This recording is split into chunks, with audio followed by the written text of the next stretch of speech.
Kamusta kayong lahat? Ito nga, nabuksan na ang bagong multipurpose building ng Barangay Napindan. Welcome sa Barangay Hall ng Napindan. Ito nga, pagpasok nyo pa lang, feeling nasa hotel na talaga kasi ang ganda rin talaga ng ambience. At syempre, nandito ang ating mga tao sa information desk para sa inyong mga pangangailangan, kung anong floor ang dapat nyong puntahan para sa inyong mga lalakarin. So, nandito yung directory. So, dyan, tignan nyo na lang dyan.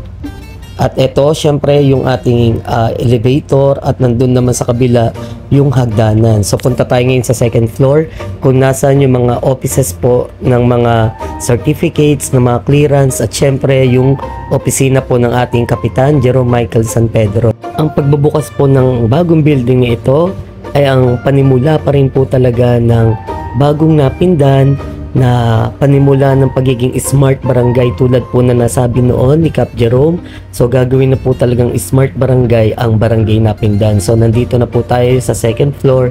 So ito po yung makikita nyo. So meron dyan mga upuan, mga bench para po sa waiting area. So punta natin to. Ito yung opisina po ni Cap Jerome. Nasa dulo lang po ito ng pagpasok nyo po ng second floor. So sa loob nito, ayan, napakalawak po. Andyan din si Happy J. Siyempre may mga upuan, may TV. Ayan, may unang kliyente na agad si Cap G, si Boss Ram. So hello Cap G. So ang opisinang ito ay medyo malawak kumpara po dun sa nakaraan niyang opisina sa dati pong Barangay Hall. Pinasok na rin natin tong conference room para maipakita sa inyo. So dito magaganap yung mga pagpupulong ng ating mga namumuno sa barangay. So ito yun, medyo malawak na at maganda na rin po. Siyempre, pinuntahan din natin yung opisina po ng barangay administrator. So, ito yun po. Medyo nag-aayos pa sila kaya hindi pa ganun kaayos. Ito yung office of the barangay kagawad. So, medyo nag-level up. May opisina na lahat ng barangay kagawad dito sa Barangay Napindan. Siyempre, ito yung permits and clearances. Talaga namang organized na rin po. Talaga namang alam mo na kung saan ka pupunta. Pag-akyat ng second floor, ito na agad yung una mong makikita. So marami na dyan mga upuan para sa mga waiting. So pinuntahan ko rin yung opisina ni Kuya Emer ng ating treasurer. Inabutan ko sila dyan, nag-aayos pa kasi kalilipat lang talaga nila. Kaya yung mga gamit mula dun sa dating barangay, nililipat pa lang po sa, dito sa bagong building.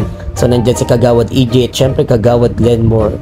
So ngayon akyat tayo ulit sa third floor, kasama ko dyan si Kagawad Glenmore. So dito sa third floor, ayan, third floor. So dito sa third floor, ayan, madilim kasi nakapatay po yung ilaw. Medyo late na ako nakapunta, alas 5 pasado na ito. So andyan yung office ng Sangguniang Kabataan, ang e-library ng ating City Hall. So kasama ko dyan si Kuya Glenn. Ang pagpasok mo dyan, dito sa third floor, maganda kasi rito merong, ano ba tawag dito, tambayan, ewan ko kung ano tawag dyan, pero ang ganda eh. So ito yung open area. Kung gusto nyo mag-antay, waiting kayo, dyan muna kayo, mag-usap-usap muna kayo, kape-kape. So dito matatanong mo yung buong Napindan. Actually, hindi naman buong Napindan. Kumbaga yung kabuuan halos ng Napindan. So tumambay kami muna panaglit dyan. So ayan, ang mga tanawing inyong makikita. Nagtataasan na rin pala talaga ang mga bahay sa Napindan. At syempre may mga puno pa din.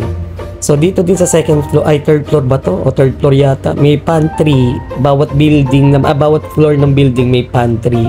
So pwede doon ganapin ang mga pagpupulong, ganyan-ganyan. So ngayon akyatin natin ang fourth floor. So ito naman yung sa fourth floor. So halos pare-pares naman din pero na iba-iba ng building. So dito sa SDO office, dito po magpapaalam para sa paggamit po ng court dun sa taas. So puntahan na natin yung inaabangan ng lahat, ang covered court. Covered court ba tawag dito? Air conditioned court. Kung ano man itawag nyo, ayan.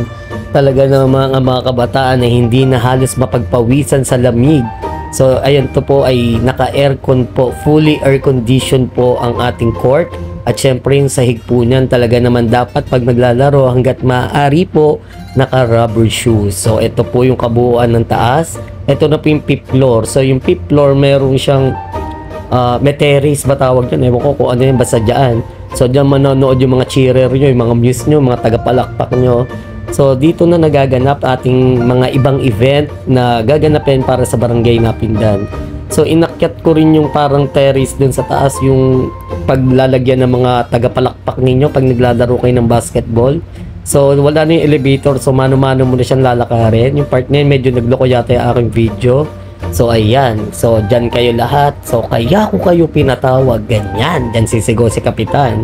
So medyo maluwag na rin dito para sa mga event, kaya asahan po ninyo ang mga event na susunod ay dito na po magaganap. At syempre andyan yung control, control ng shot clock ng announcer ng basketball, dyan na rin po. So talaga naman makikita nyo sa mga kabataan dito na talaga namang masaya sila. Ayan, walang pinipiling edad. Lahat ng bata, basta naka-schedule po. Ang alam ko po, magpapaschedule muna kayo sa SDO po. So punta lang po kayo doon kung gusto nyo mga paglaro dito sa ating court sa 5th floor. Hindi naman laging ginagamit yung elevator, meron naman pong hagdanan. So madalas ang nakabukas yung isang elevator lang po. So maganda na rin talaga yung court ang laruan po ng mga bata dito sa ating lugar. Yung pinakababa naman po nito, yung first floor po talaga, dito na makikita yung opisina po ng ating Barangay Security Force and Emergency Response Team. Muli, hanggang dito na lang. Maraming salamat. Paalam!